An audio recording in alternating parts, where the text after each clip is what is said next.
میرے انتہائی قابل قدر بزرگوں، دوستوں، بھائیوں،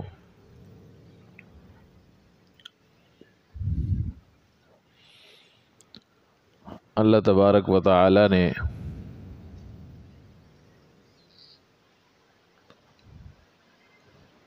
ان آیات میں انسانی تخلیق کا نقشہ پیش فرمایا ہے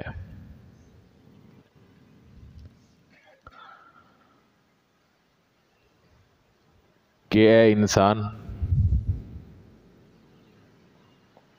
تجھے پتہ بھی ہے کہ تجھے میں نے کیسے بنایا ہے۔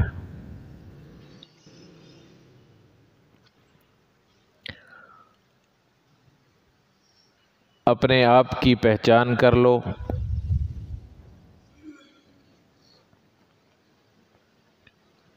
ایک ایک چیز پہ غور کرو،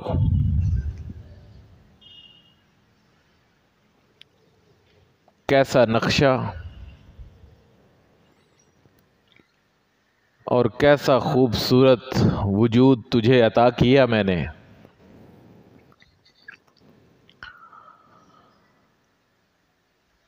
دنیا کی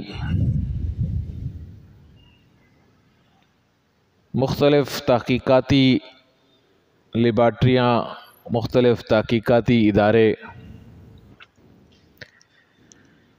اس بات پر کام کر رہے ہیں کہ اللہ نے اس انسان کو ماں کے پیٹ میں کیسے بنایا ہے اور کیسے بناتا ہے۔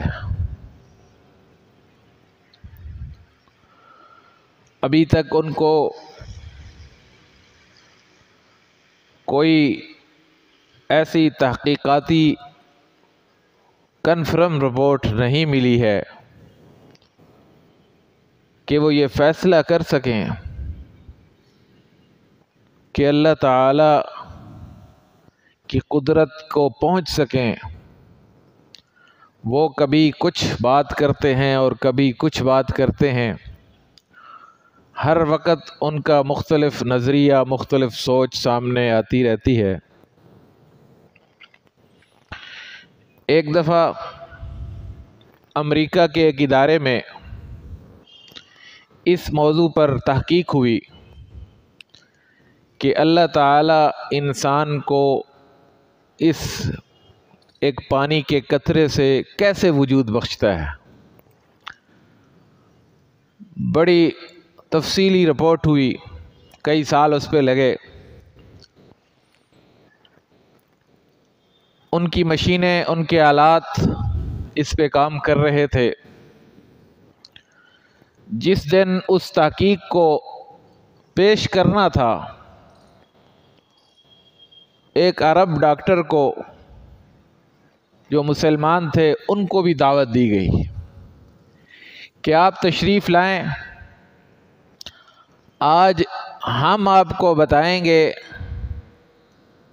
کہ انسان کو ماں کے پیٹ میں کیسے بنایا جاتا ہے۔ عرب ڈاکٹر بھی وہاں چلے گئے، وہ مسلمان تھے۔ انہوں نے جا کے ان سے کہا کہ اگر اجازت ہو تو میں یہاں پہ آپ کی تحقیق سے پہلے اپنے رب کی تحقیق پیش کرنا چاہتا ہوں۔ انہوں نے کہا جی پیش کریں۔ مسلمانوں کے ڈاکٹر کو کیا علم کہ انہوں نے کیا تحقیقات کی ہیں۔ انہوں نے اس سورہ مبارکہ کی ان آیات کی تلاوت شروع کر دی۔ تلاوت کے بعد جب انگریزی میں ترجمہ کیا کہ ماں کے پیٹ سے پہلے کیسے انسان کو بنایا،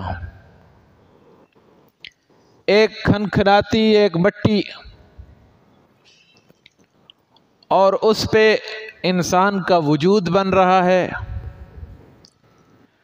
پھر اللہ تعالیٰ نے پہلے انسان کو بنایا، پھر دوسرے انسان کو، پھر اس طرح آدم علیہ السلام کے سلسلے سے لے کے آج تک جب وہ پہنچا کہ ماں کے پیٹ میں پانی کے قطروں کو اللہ نے قرار ایک ایسی جگہ پہ جہاں پہ کوئی رسائی کسی کی نہیں ہے، کوئی مشین کوئی آلات وہاں کام نہیں کرتے، وہاں پہ ایسی صورت بناتا ہے کہ ساری دنیا مل کر اس صورت کے ایک بال کو نہیں بنا سکتی۔ عرب ڈاکٹر پڑھتا جا رہا ہے، ترجمہ کرتا جا رہا ہے، اور وہ محقق ڈاکٹر جس نے پی ایچ ڈی کا مقالہ پیش کرنا ہے وہ حیران ہے کہ یہ کیا ہو رہا ہے۔ جو تحقیق میں نے کی ہے اس میں یہ علم نہیں ہے کہ کب اس میں ہڈیاں آتی ہیں، کب اس میں گوشت بنتا ہے، کب وہ خون بنتا ہے، کب اس کے اندر وہ بڑھوتری ہوتی ہے، کب کیا ہوتا ہے، کب سانس آتا ہے، کوئی علم نہیں۔ یہ کیا پڑھتا ہے؟ یہ تو بتاتا ہے کہ خون کب بنتا ہے، ہڈیاں کب بنتی ہیں، جسم کب بنتا ہے، ہاتھ کب بنتے ہیں، پاؤں کب بنتے ہیں، سر کب بنتا ہے۔ اس کو کہاں سے معلوم ہو گیا؟ مسلمان نے کہا تم مشینوں کی طرف دیکھ رہے ہو، میں اپنے رب کی طرف دیکھ رہا ہوں۔ مجھے اس رب نے 1400 برس پہلے بتا دیا ہے اور قرآن کی ایک ایک آیت سے بتایا ہے کہ تم اپنے آپ کو پہچانو کہ میں تمہیں کیسے بناتا ہوں، تمہارا وجود تمہیں کیسے دیتا ہوں۔ انسان کو اگر اپنی پہچان ہو جائے تو وہ رب کی عبادت کے علاوہ کوئی دوسرا کام ہی نہ کرے، وہ رب کے دروازے کے علاوہ کسی اور طرف دیکھے ہی نہ۔ آج یہ ہوتا ہے کہ انسان کو اپنی پہچان ہی بھول گئی ہے کہ میں آیا کیسے ہوں، میں پیدا کیسے ہوا ہوں، مجھے اللہ نے بنایا کیسے ہے۔ اسی وجہ سے قرآن جگہ جگہ پہ ایک ایک آیت میں واضح فرماتا ہے کہ اے انسان تو اپنے آپ کو پہچاننا شروع کر دے۔ جب تو اپنے آپ کو پہچانے گا تو پھر تجھے میری طرف سے پہچان ملے گی کہ تیرا رب کون ہے اور تجھے اس نے کیسے بنایا ہے۔ اللہ تعالیٰ نے کیا کمال فرمایا کہ 4 ماہ تک اس خون سے، اس پانی سے خون بنتا ہے، خون ایک جمع ہوا بن جاتا ہے، اس کے اندر کوئی حس و حرکت نہیں ہوتی ہے۔ 4 ماہ کے بعد اس میں روح پھونکی جاتی ہے، اس کے اندر اللہ کی طرف سے روح ڈالی جاتی ہے۔ اس بے جان میں اور اس اندھیروں میں، اس اندھیری اور اس کالے پردوں کے اندر ماں کے اس پیٹ میں اللہ تعالیٰ ایسی صورت کھینچتا ہے کہ یوسف جیسا حسین بچہ بنا کے رکھ دیتا ہے۔ کون ہے اس کی تخلیق کا مقابلہ کرنے والا؟ اور پھر یوسف جیسے حسین سے بڑھ کر آمنہ کے لال جیسا حسین بنا کے رکھ دیتا ہے۔ کون ہے اس کی تخلیق کا مقابلہ کرنے والا؟ آپ اپنے آنکھوں کو دیکھیں، اپنے چہرے کو دیکھیں، اپنے ہاتھوں کو دیکھیں، خدا کی تخلیق کو دیکھیں، کس طرح وہ بناتا چلا جاتا ہے، کس طرح وہ جوڑتا چلا جاتا ہے، کس طرح زبان دیتا ہے، کس طرح کان دیتا ہے، کس طرح آپ کو سمجھ دیتا ہے، کس طرح عقل دیتا ہے، کس طرح دماغ دیتا ہے، کس طرح دل دیتا ہے۔ کوئی بجلی کا بل نہیں ہے، کوئی آپ کو کہیں سے پیمنٹ نہیں دینی۔ آپ نے صرف اللہ نے یہ کہا ہے کہ جب بھی آپ کو اپنے آپ کو دیکھنا ہے، دیکھنے کے بعد صرف میرا شکر ادا کرنا ہے۔ آپ نے کسی کو کوئی پیسے نہیں دینے۔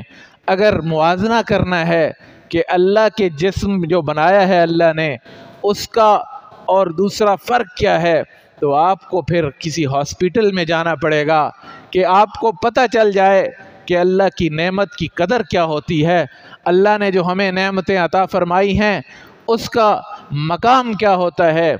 ایک ارب پتی مصر کا تاجر ہے، وہ لکھتا ہے کہ مجھے ایک بیماری لاحق ہوئی، میری آنکھوں کی پتلیاں جو ہیں وہ اختیارات سے نکل گئیں، اب میری آنکھوں میں وہ میری طاقت نہیں رہی کہ میں خود آنکھ کھول سکوں، خود آنکھ کو بند کر سکوں۔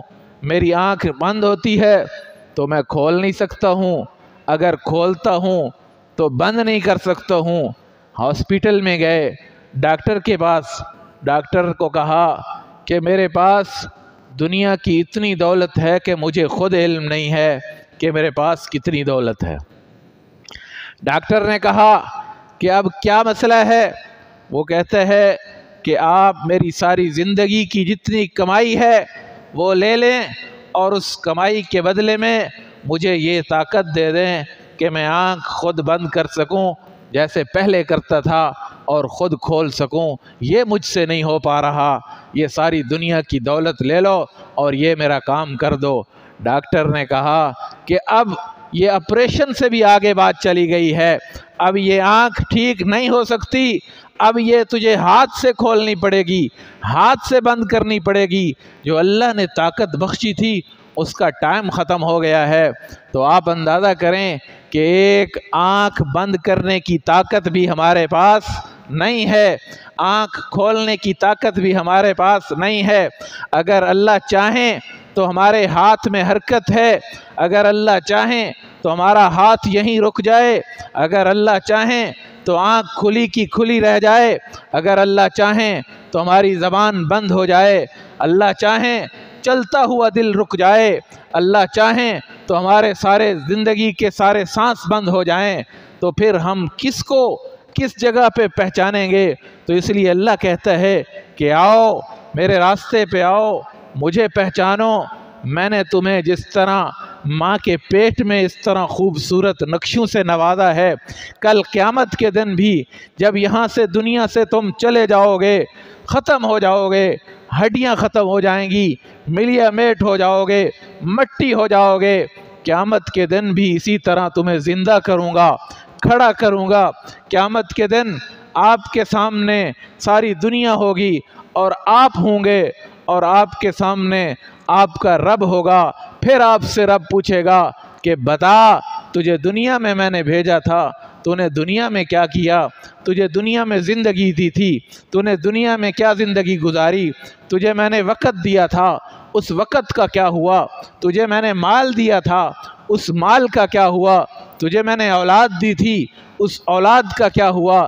ایک ایک زندگی کے ایک ایک لمحے کا وہاں پہ سوال ہوگا۔ اس سوال سے پہلے کہ ہم جائیں اور ہمارے پاس جواب نہ ہو، جواب کے لیے اللہ نے اپنے نبی کو بھیجا کہ جاؤ امت کی تربیت کرو، امت کو بتاؤ کہ قیامت بھی آنے والی ہے، حساب و کتاب بھی ہونے والا ہے، وہاں پر ساری امتوں کو جمع بھی کیا جائے گا، وہاں پہ یوم حشر ہوگا، وہاں پہ ایک ایک گھڑی کا آپ سے پوچھا جائے گا۔ اس قیامت کے دن کی تیاری کے لیے اللہ تعالیٰ نے ہمیں دنیا میں بھیجا ہے۔ تو حضرات محترم، اللہ تعالیٰ اس دن کو ہمارے لیے آسان فرمائے۔ وہ عام دن نہیں ہے، وہ بہت بڑا دن ہے۔ وہ قیامت کا دن ایک ایسا دن ہے، رسول اللہ صلی اللہ علیہ وسلم فرماتے ہیں، حدیث میں ہے کہ سورج اتنا قریب آ جائے گا کہ اس کے اتنی سختی اور تپش ہے کہ آج آپ دیکھیں جب گرمی کے موسم میں ہمارے قریب آتا ہے تو گرمی کیسی ہوتی ہے، اس وقت اتنا قریب ہوگا کہ بالکل سروں کے اوپر آ جائے گا، اور ایسے پسینے سے شرابور لوگ ہوں گے کہ کوئی اپنے اعمال کی وجہ سے ایڑیوں تک پسینے میں ہے، کوئی گھٹنوں تک ہے، کوئی پیٹ تک ہے، کوئی گردن تک ہے، کوئی سر تک ہے، ہر انسان اپنے اپنے پسینے میں پھنسا ہوا ہے اور پریشان ہے۔ وہاں پر اللہ تعالیٰ کچھ لوگوں کو عرش کا سایہ عطا فرمائیں گے، کن کو؟ جنہوں نے اللہ کو دنیا میں یاد رکھا ہے، جو اللہ کے احکامات پر، اللہ کی توحید پر، اللہ کے قرآن پر، اللہ کے نبی کی شریعت پر چلتے رہے، جنہوں نے زندگی کو اللہ کے دین کے مطابق گزارا، اللہ قیامت کے دن اس سورج کی گرمی ہو ان کے لیے ٹھنڈا کر دیں گے، وہ فرش کے نہیں بلکہ عرش کے سائے کے نیچے ہوں گے، اور ان کے اوپر سورج کی تپش، سورج کی گرمی کا کوئی اثر نہیں ہوگا، کیونکہ وہ اللہ کے محبوب ترین لوگ ہوں گے۔ اور محبوب ترین لوگ کون ہوں گے؟ جنہوں نے اللہ کو پہچانا ہوگا۔ اس آیت کا مقصد اور مفہوم یہی ہے کہ میری پہچان کر لو، مجھے پہچان لو، میں آپ کا رب ہوں، میں نے تمہیں کیسے بنایا ہے، تمہیں کیسے وجود بخشا ہے، اور ایک ایک نعمت کی قدر کر لو۔ وَإِن تَعُدُّوا نِعْمَةَ اللَّهِ لَا تُحْصُوهَا، اگر تم میری نعمتوں کو شمار کرنا چاہو تو تم شمار نہیں کر سکتے ہو۔ کون سی نعمت کا کیا بدلہ ہے، تم بدلہ نہیں دے سکتے ہو۔ تم اس نعمت کی قدر کرو، اس کا شکر کرو۔ اللہ فرماتا ہے مجھے کوئی اور چیز نہیں چاہیے، صرف تم سے شکر چاہیے۔ تمہیں عبادت کرنی ہوگی تو یہ سجدہ ہو تو اللہ کے سامنے ہو، اگر جھکنا پڑے تو اللہ کے علاوہ کسی اور کے سامنے نہیں جھکنا۔ تو یہی صرف اللہ کے دین کا مقصد ہے، اللہ کی توحید کا یہی مقصد ہے۔ تو حضرات محترم، ہم آج اپنے رب کو بھول چکے ہیں، آج ہم اپنے اللہ کو بھلا چکے ہیں۔ ہمارے اوپر، ہمارے ساتھ والے ملکوں میں، ترکی میں کیا ہو رہا ہے؟ ایک دفعہ نہیں، 100 دفعہ سے بھی زیادہ زلزلہ آیا ہے۔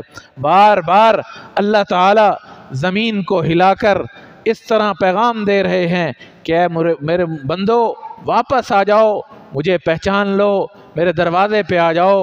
یہ تم نے جو بتوں کو سجدے کیے ہوئے ہیں، جو تم جھکے ہوئے ہو، جو غیر اللہ کی درباروں پہ تم جھکے ہوئے ہو، جو تم نے غیر اللہ کے نظاموں کو سجدہ کیا ہوا ہے، جو تم نے سود کی زندگی گزاری ہوئی ہے، جو تم نے ایسے گناہ کیے ہوئے ہیں جس کا کوئی اللہ کی طرف سے ہر وقت فرمان ہے، نافرمانی کر رہے ہو، آؤ واپس آ جاؤ۔ اللہ بار بار بلا رہے ہیں تاکہ توبہ کا مقام ہے، توبہ کا وقت نہ نکل جائے۔ اس وجہ سے اللہ تعالیٰ کے اس پیغام کو سمجھیں کہ یہ نہ ہو کہ اللہ تعالیٰ کا وہ عذاب پوری امت پہ آ جائے، جیسے ترکی میں ہزاروں لوگ ایک ہی لمحے میں، 1 منٹ پورا نہیں گزرا تھا، ایک وقت میں وہ ارب پتی تھے اور 1 منٹ کے بعد وہ لاشوں کے ڈھیر بن چکے تھے۔ ان کے گھر ختم ہو گئے، ان کے بچے ختم ہو گئے، ان کے اولادیں ختم ہو گئیں۔ آج وہاں پہ صرف کھنڈرات نظر آتے ہیں۔